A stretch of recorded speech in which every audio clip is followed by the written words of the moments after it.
Viewers, इन मच्छरों के हवाले से आज मैं आपको एक ऐसा टोटका बताने लगा हूँ जो शायद आपने पहले भी सुना हो और आपने आजमाया नहीं होगा, लेकिन आज मैं जिस तरीके से आपको समझाऊंगा आप यकीनन सब लोग आजमाएंगे।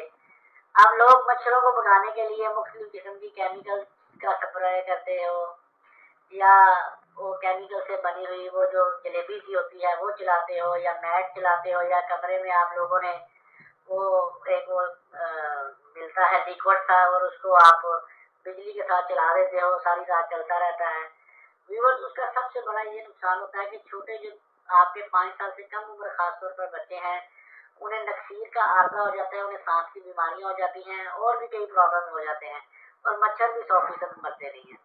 तो व्यूअर्स, आज जो मैं आपको टोटका बताने जा रहा हूँ ये मेरा खुद का आजमाया हुआ, तो मैं यूज़ ही यही करता हूँ। तो इंतहाई सस्ता भी है, आसान भी है।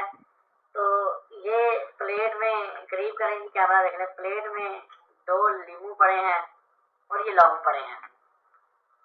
इंतहाई आसान और सादा है। आपने क्या करना है कि छुरी से आपने नींबू को काटना है, ठीक है जी, बिल्कुल दरमियान में से काट लें।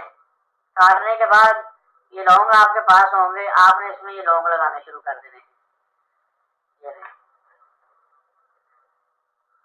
ठीक है जी। ऐसे लौंग लगा दें तरतीब के साथ। ये इंतहाई जबरदस्त और आजमूदा नुस्खा है। बस अब आपने इन लौंग लगे लेमन को कमरे के कोनों में रख देना है और इंशाअल्लाह इससे मच्छर आपके कमरे में नहीं आएगा।